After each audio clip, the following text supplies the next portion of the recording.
Part 4. Between Life and Death. Guns of Darkness. Why would I not curse you? You turned love-filled homes into broken debris. 21. God, I entrust her to you. As soon as Usman Baijan realized what had happened, he drove the diner to SWAT Central Hospital at top speed. The other girls were screaming and crying.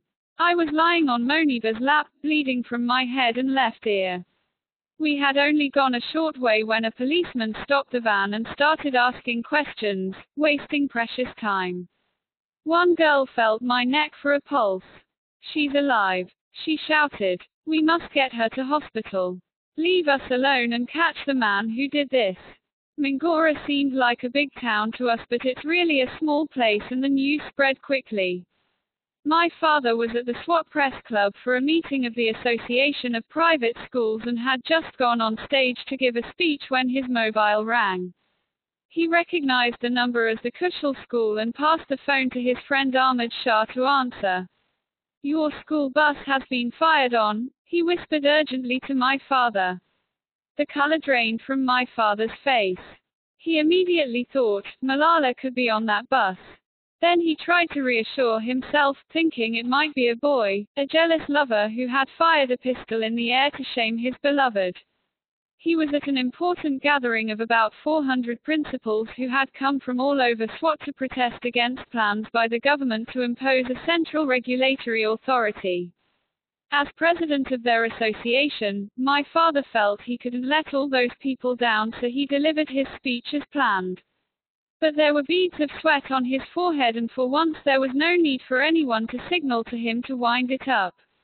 As soon as he had finished, my father did not wait to take questions from the audience and instead rushed off to the hospital with Ahmed Shah and another friend, Riaz, who had a car. The hospital was only 5 minutes away. They arrived to find crowds gathered outside and photographers and TV cameras. Then he knew for certain that I was there. My father's heart sank. He pushed through the people and ran through the camera flashes into the hospital. Inside I was lying on a trolley, a bandage over my head, my eyes closed, my hair spread out. My daughter, you are my brave daughter, my beautiful daughter, he said over and over, kissing my forehead and cheeks and nose. He didn't know why he was speaking to me in English. I think somehow I knew he was there even though my eyes were closed. My father said later, I can't explain it. I felt she responded. Someone said I had smiled. But to my father it was not a smile, just a small beautiful moment, because he knew he had not lost me forever. Seeing me like that was the worst thing that had ever happened to him. All children are special to the parents, but to my father I was his universe. I had been his comrade in arms for so long, first secretly as Gul Makai, then quite openly as Malala. He had always believed that if the Taliban came for anyone, it would be for him, not me. He said he felt as if he had been hit by a thunderbolt. They wanted to kill 2 birds with 1 stone. Kill Malala and silence me forever. He was very afraid, but he didn't cry.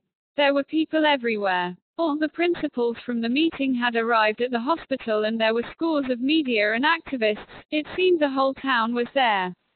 Pray for Malala, he told them. The doctors reassured him that they had done a CT scan which showed that the bullet had not gone near my brain. They cleaned and bandaged the wound. Oh Zirdan, what have they done? Madam Mayim burst through the doors.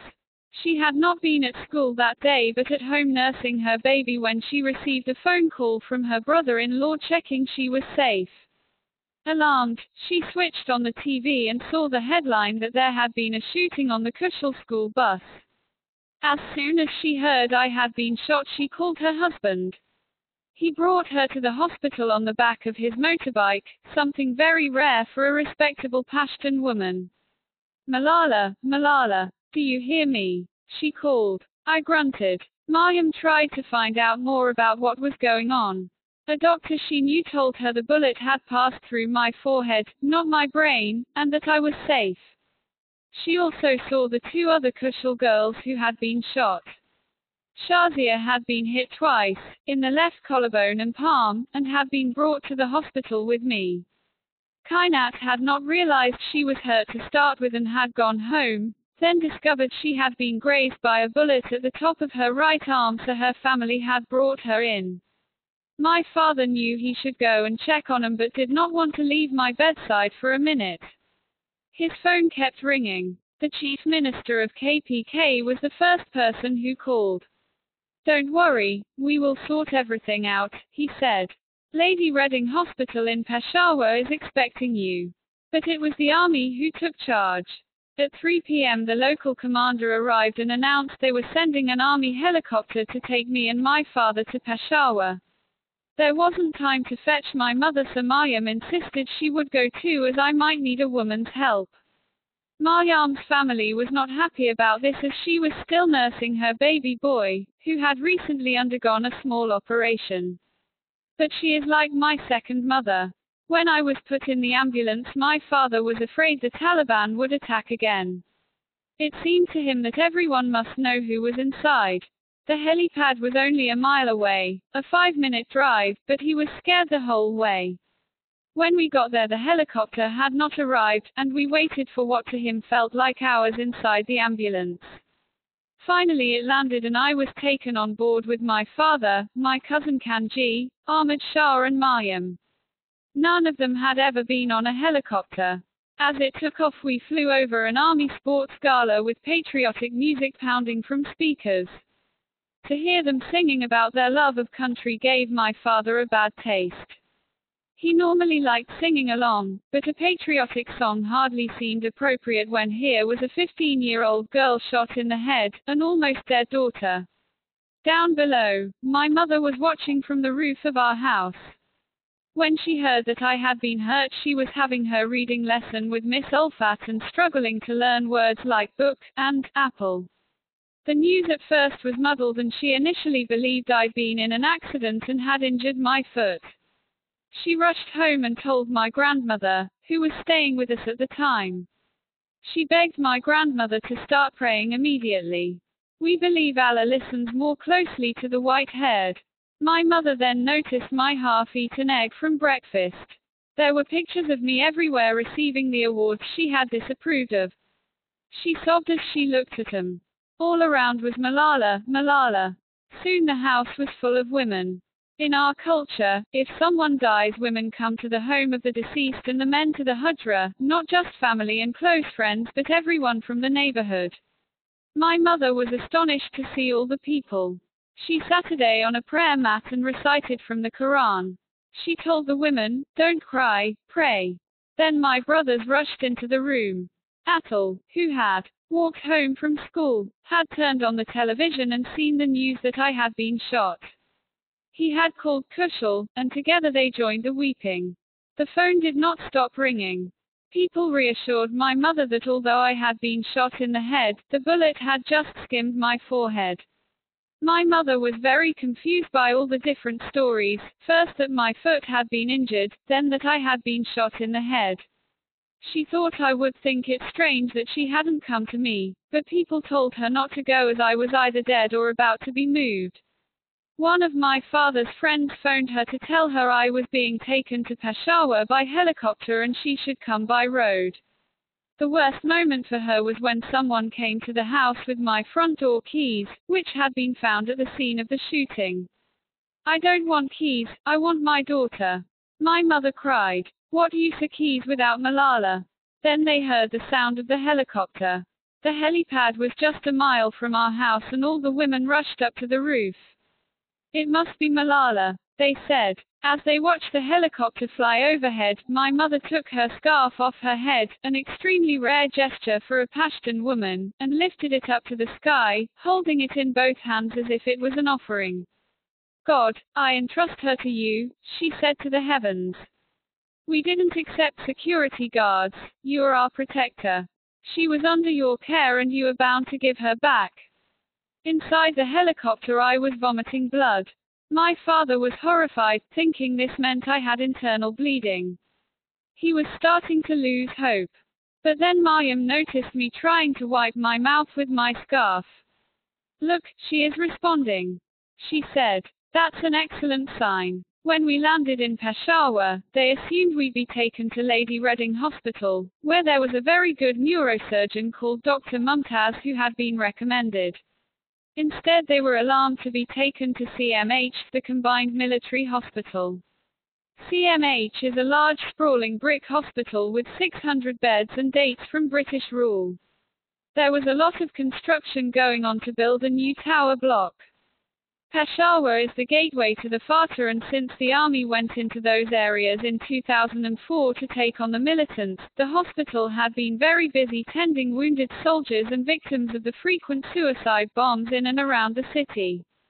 As in much of our country, there were concrete blocks and checkpoints all around CMH to protect it from suicide bombers. I was rushed to the intensive care unit, which is in a separate building. Above the nurses' station the clock showed it was just after 5 p.m. I was wheeled into a glass-walled isolation unit and a nurse put me on a drip. In the next room was a soldier who had been horrifically burned in an IED attack and had a leg blown off. A young man came in and introduced himself as Colonel Junaid, a neurosurgeon. My father became even more disturbed. He didn't think he looked like a doctor, he seemed so young. "Is she your daughter?" asked the colonel. Mariam pretended to be my mother so she could come in.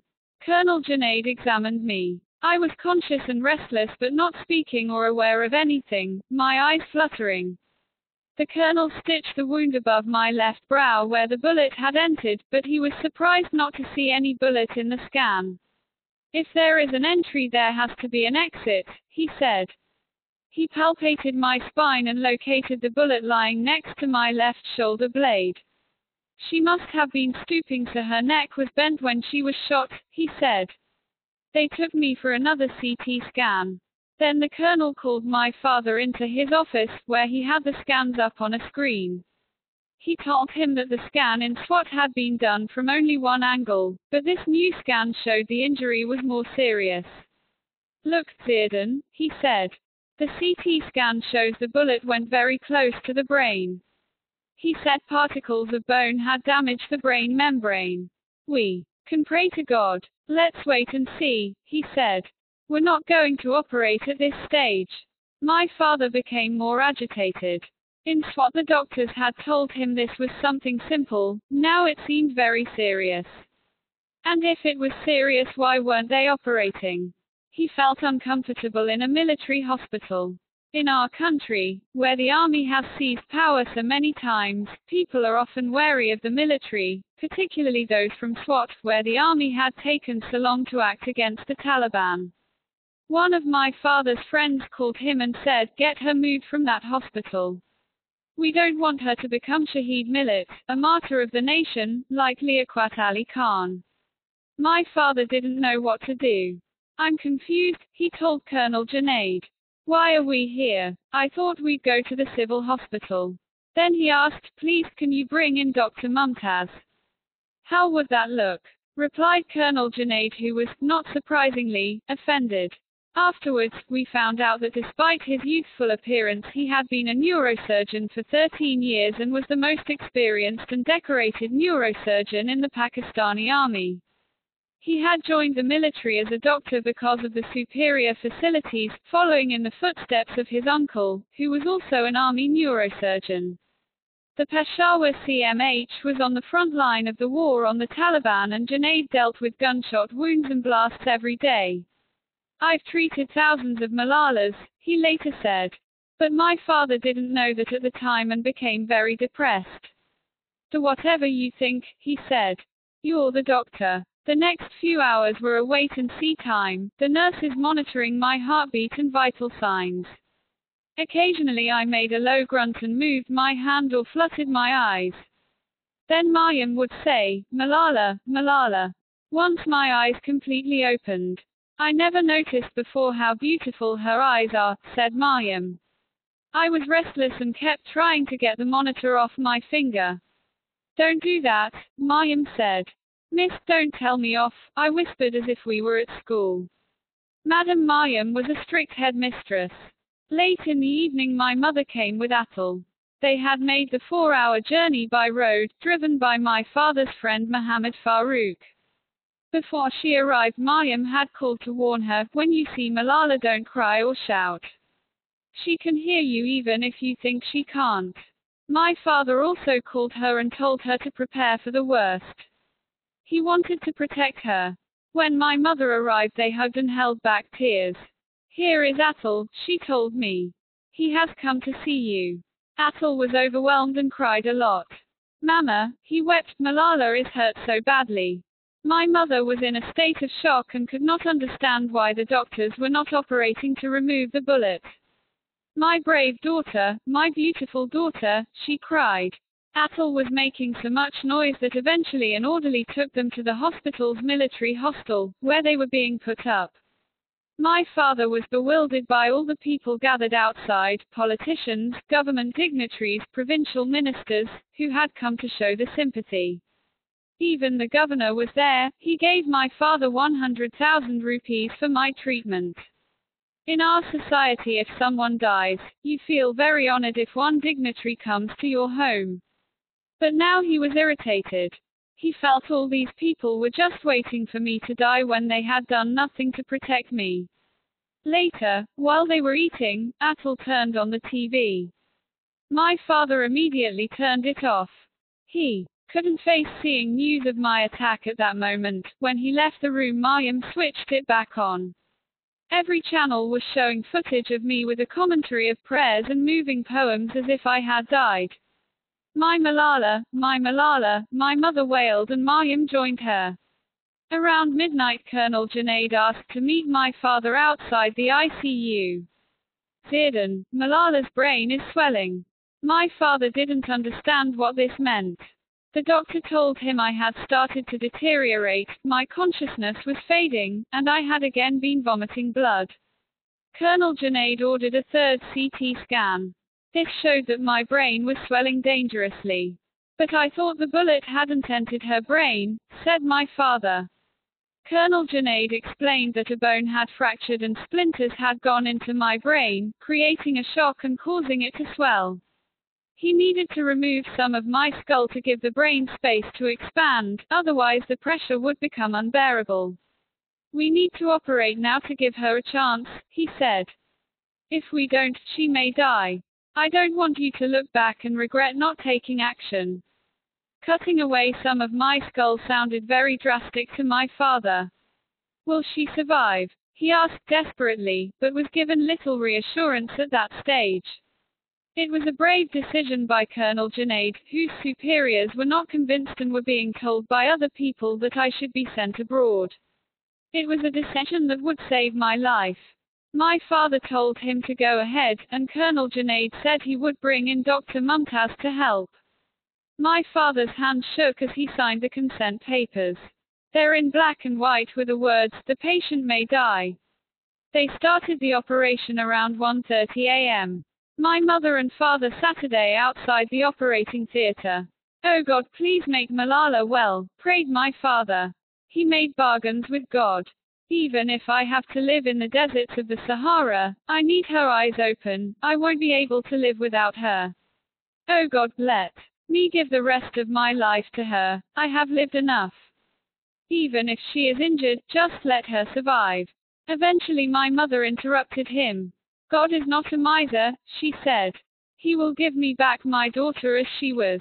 She began praying with the Holy Quran in her hand, standing facing the wall, reciting verses over and over for hours. "I had never seen someone praying like her," said Madam Mariam. "I was sure God would answer such prayers." My father tried not to think about the past and whether he had been wrong to encourage me to speak out and campaign. Inside the theater, Colonel Junaid used a saw to remove an 8 to 10 centimeter square from the upper left part of my skull so my brain had the space to swell. He then cut into the subcutaneous tissue on the left of my stomach and placed a piece of bone inside to preserve it. Then he did a tracheotomy as he was worried the swelling was blocking my airway.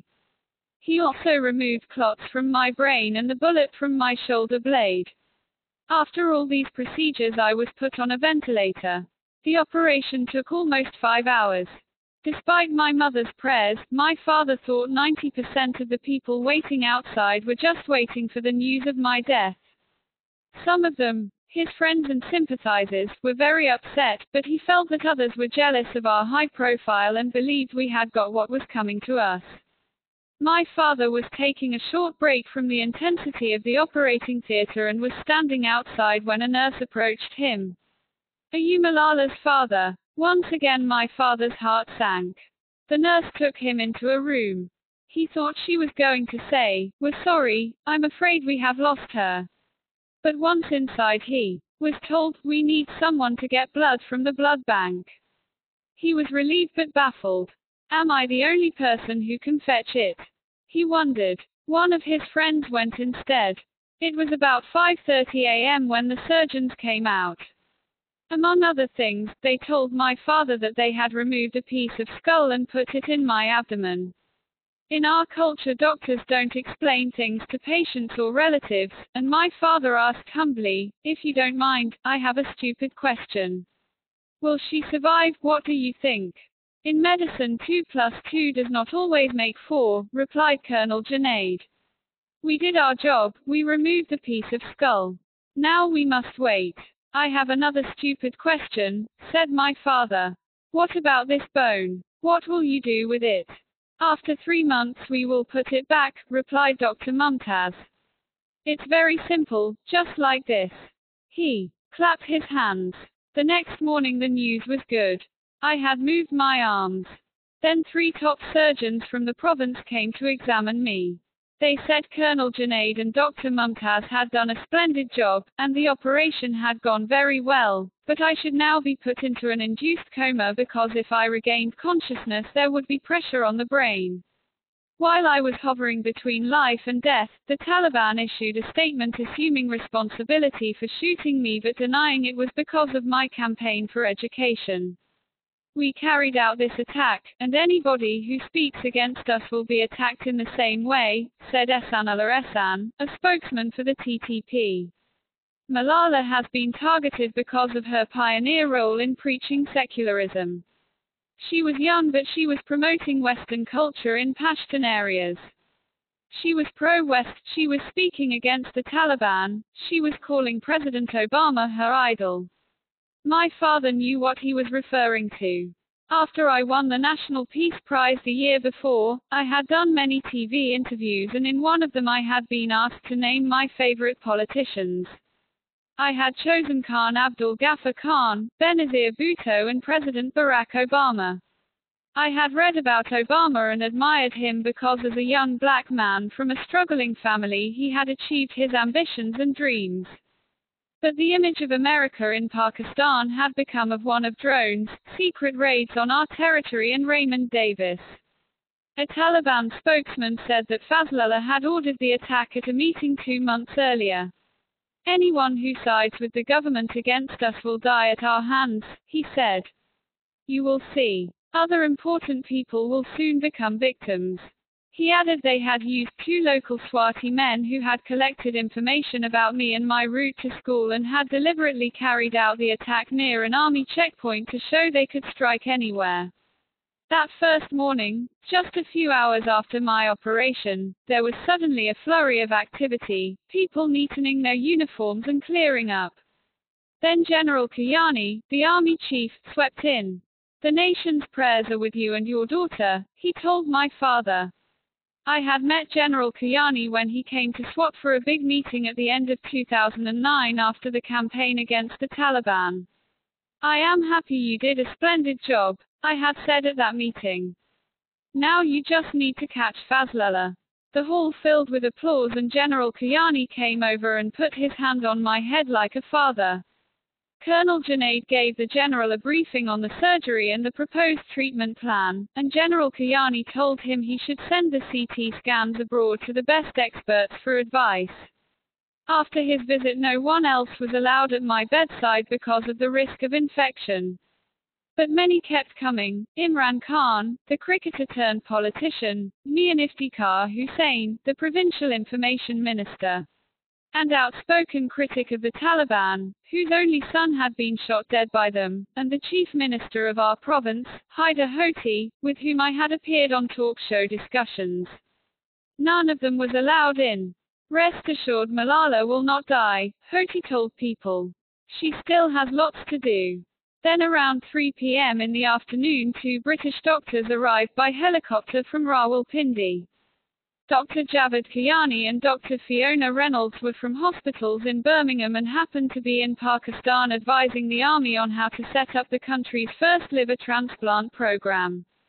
Our country is full of shocking statistics, not just on education, and one of them is that 1 in 7 children in Pakistan gets hepatitis, largely because of dirty needles, and many die of liver disease.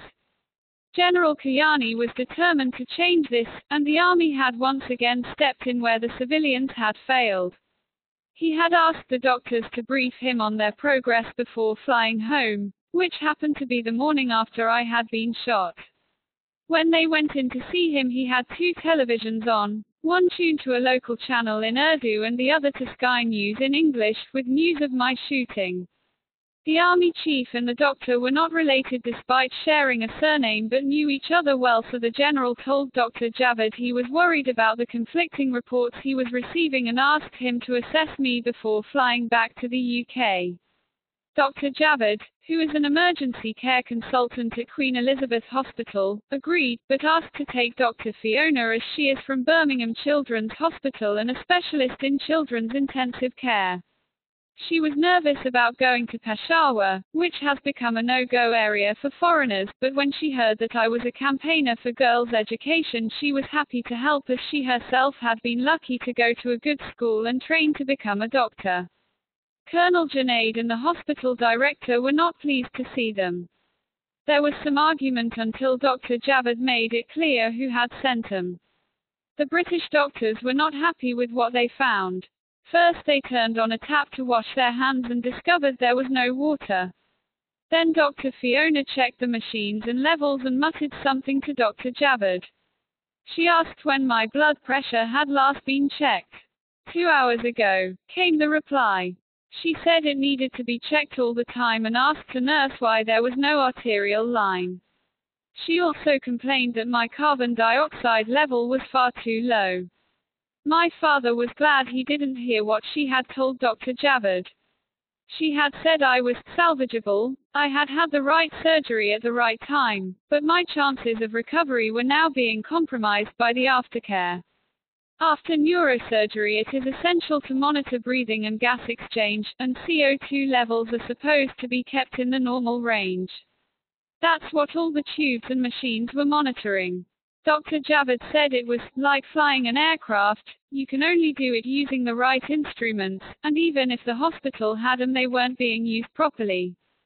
Then they left in their helicopter because it is dangerous to be in Peshawar after dark. Among the visitors who came and were not allowed in was Rehman Malik, the Interior Minister. He had brought with him a passport for me. My father thanked him, but he was very upset. That night when he went back to the army hostel, he took the passport from his pocket and gave it to my mother. This is Malala's, but I don't know whether it's to go abroad or to the heavens, he said. They both cried. In the bubble inside the hospital, they did not realize that my story had traveled all round the world and that people were calling for me to be sent abroad for treatment.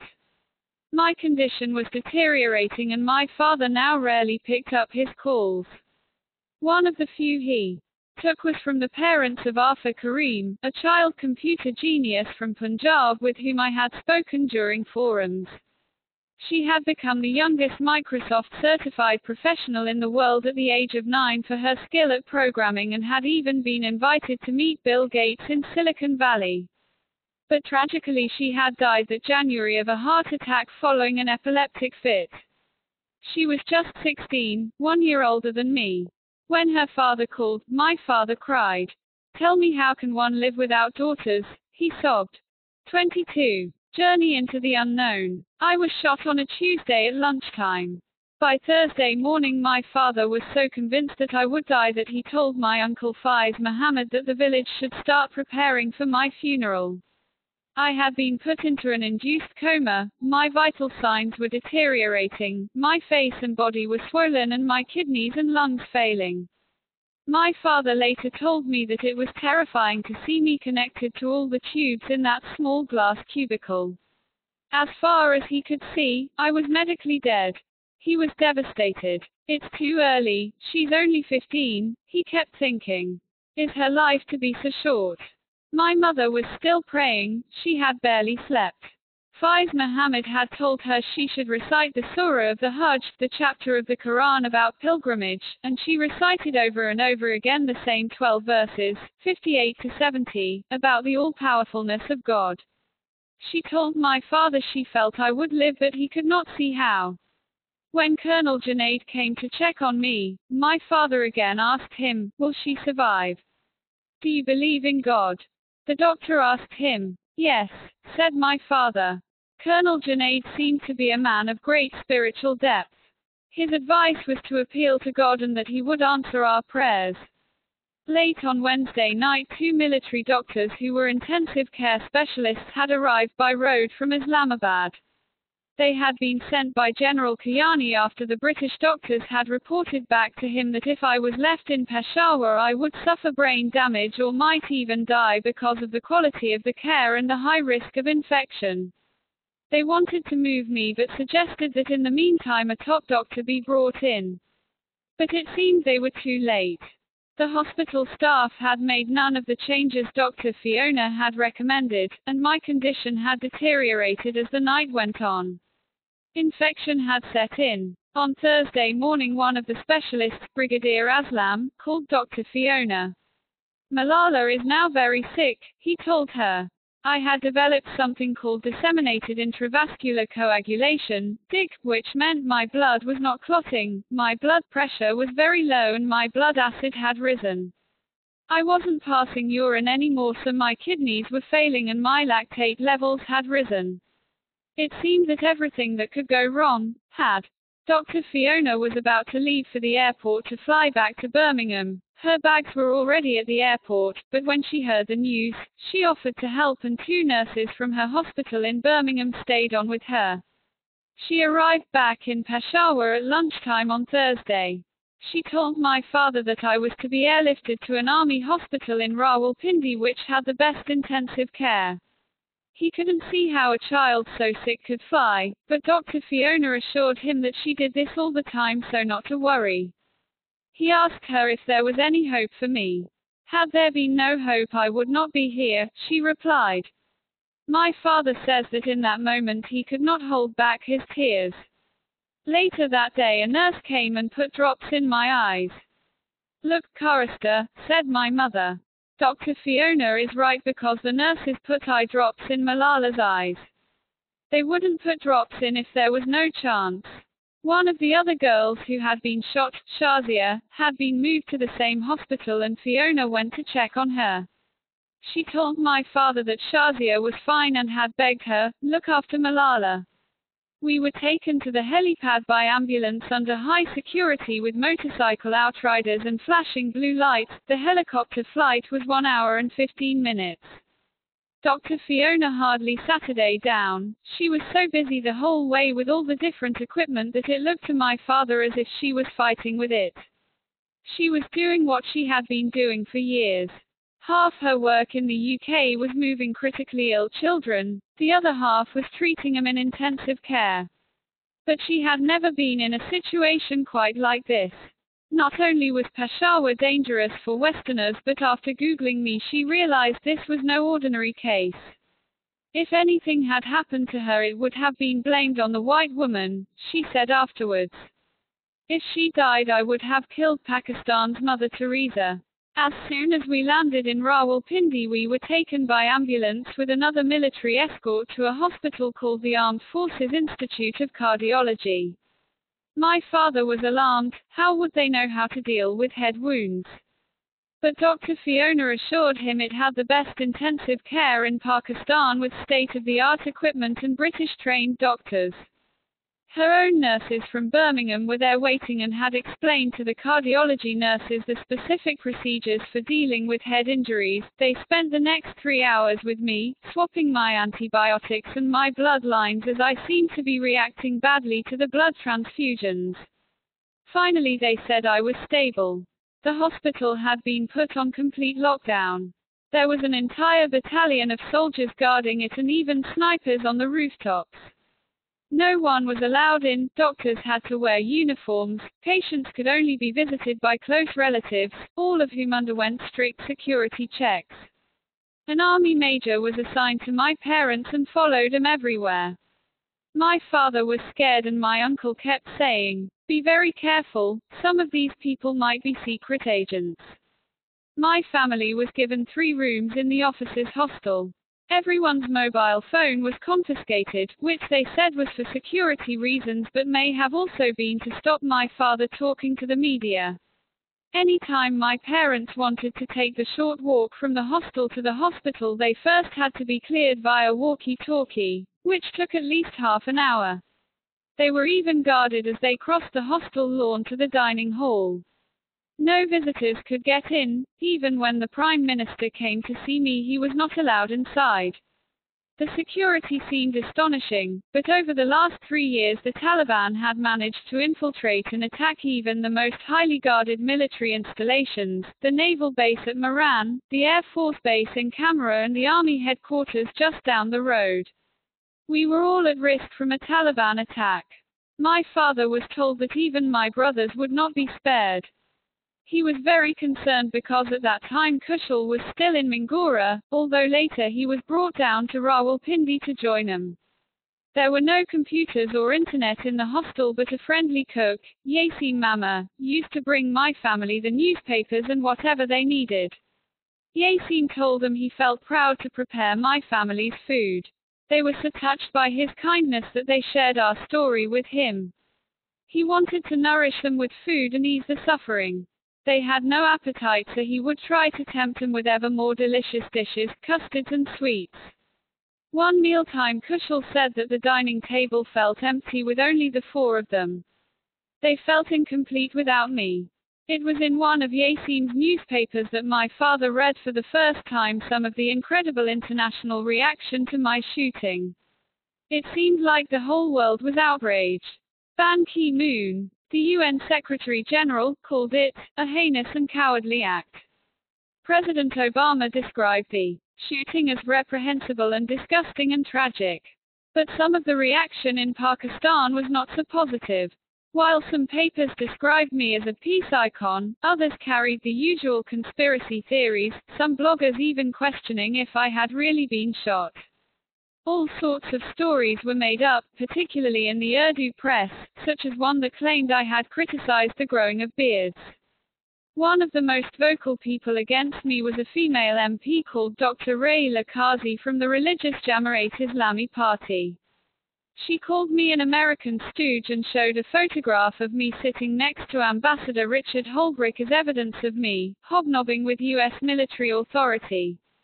Dr. Fiona was a great comfort to us.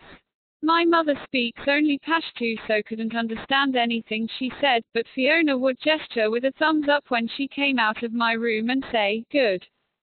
She became a messenger for my parents, not only a doctor. She would sit with them patiently and would then ask my father to explain every detail to my mother. My father was astonished and pleased. In our country, few doctors bother explaining anything to an illiterate woman. They heard that offers were pouring in from overseas to treat me, including from America, where a top hospital called Johns Hopkins had offered free treatment. Individual Americans also offered to help, including Senator John Kerry, a rich man who had visited Pakistan many times, and Gabrielle Giffords, a congresswoman who had been shot in the head while meeting constituents at a shopping mall in Arizona. There were offers too from Germany, Singapore, the UAE and Britain. Nobody consulted my mother and father on what should happen to me. All decisions were made by the army. General Kayani asked Dr. Javed whether I should be sent abroad or not. The army chief was spending a surprising amount of his time on the issue. Dr. Javed says they spent 6 hours discussing me. Perhaps more than any politician, he understood the political implications if I did not survive. He was hoping to build a political consensus behind launching an all-out attack on the Taliban. But also those close to him say he is a compassionate man. His own father was just an ordinary soldier and died young, leaving him as the eldest son of 8 to support his entire family. When he became army chief, the first thing General Kayani did was improve housing, food rations and education for ordinary soldiers rather than officers. Dr. Fiona said it was likely I would have a speech impediment and a weak right arm and right leg, so I would need extensive rehabilitation facilities, which Pakistan didn't have. If you're serious about getting the best outcome possible, take her overseas, she advised. General Kayani was adamant that the Americans should not be involved because of the ongoing bad relations between the two countries after the Raymond Davis episode and the Bin Laden raid, as well as the killing of some Pakistani soldiers at a border post by a U.S. helicopter. Dr. Javed suggested Great Ormond Street in London, and specialist hospitals in Edinburgh and Glasgow. Why not your own hospital? General Kayani asked. Dr. Javed had known this was coming. Queen Elizabeth Hospital in Birmingham is known for treating British soldiers wounded in Afghanistan and Iraq. Its location outside the center of the city also offered privacy. He called his boss Kevin Bolger, the hospital's chief operating officer. He quickly agreed it was the right thing to do, although afterwards he said, none of us ever imagined how much it would take over the hospital. Moving me, a foreign minor, to the Queen Elizabeth Hospital was not a simple exercise, and Bolger soon found himself tangled in the hoops of British and Pakistani bureaucracy. Meanwhile, time was ticking away. Although my condition had been stabilized, it was felt that I needed to be moved within 48 hours, 72 at the most. Finally, the go-ahead was given and the doctors had to face the problem of how I was to be moved. And who would pay for it? Dr. Javed suggested taking up an offer from the Royal Air Force, as they were used to transporting wounded soldiers from Afghanistan, but General Kayani refused. He called Dr. Javed for a late-night meeting at his house. The general keeps late hours, and explained, chain smoking as usual, that he did not want any foreign military involved. There were already too many conspiracy theories floating around about my shooting, people saying I was a CIA agent and such things, and the army chief did not want to further fuel them. This left Dr. Javed in a difficult position. The British government had offered assistance but needed a formal request from the Pakistan government. But my government was reluctant to ask for fear of loss of face. Fortunately, at this point the ruling family of the United Arab Emirates stepped in. They offered the private jet, which had its own onboard hospital. I was to be flown out of Pakistan for the first time in my life in the early hours of Monday, the 15th of October. My parents had no idea of any of these negotiations, though they knew discussions were underway to move me overseas. Naturally, they assumed that wherever I was sent, they would accompany me. My mother and brothers had no passports or documentation. On Sunday afternoon, my father was informed by the colonel that I would be leaving the next morning for the UK, and only he was to accompany me, not my mother or my brothers. He was told there was a problem arranging their passports and that for security reasons he should not even tell the rest of my family he was going. My father shares everything with my mother, and there was no way he would keep such a thing secret. He told her the news with a heavy heart. My mother was sitting with Uncle Faiz Mohammed, who was furious and worried about her and my brother's security. If she's on her own with 2 boys in Mingora, anything could happen to them. My father called the colonel. I have informed my family and they are very unhappy. I cannot leave them. This caused a big problem because I was a minor, so couldn't be sent alone, and many people got involved to try and convince my father to come with me, including Colonel Junaid, Dr. Javed and Dr. Fiona. My father does not respond well to being pushed and remained firm even though it was clear that by now he was creating havoc. He explained to Dr. Javed, "My daughter is now in safe hands and going to a safe country. I can't leave my wife and sons alone here. They are at risk. What has happened to my daughter has happened and now she is in God's hands. I am a father, my sons are as important to me as my daughter." Dr. Javed asked to see my father privately. "Are you sure this is the only reason you are not coming?"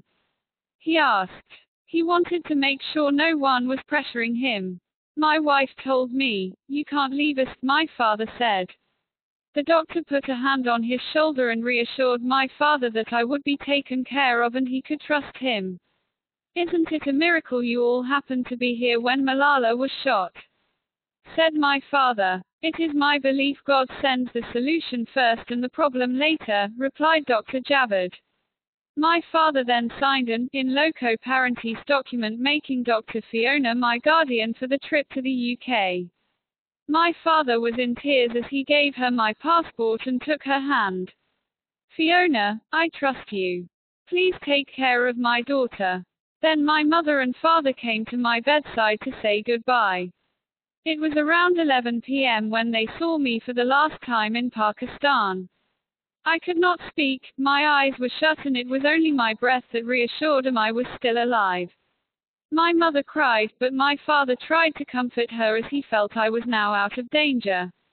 All those deadlines they'd given at the beginning, when they said the next 24 hours were dangerous, 48 were crucial, 72 were critical, had all passed without incident. The swelling had gone down and my blood levels had improved.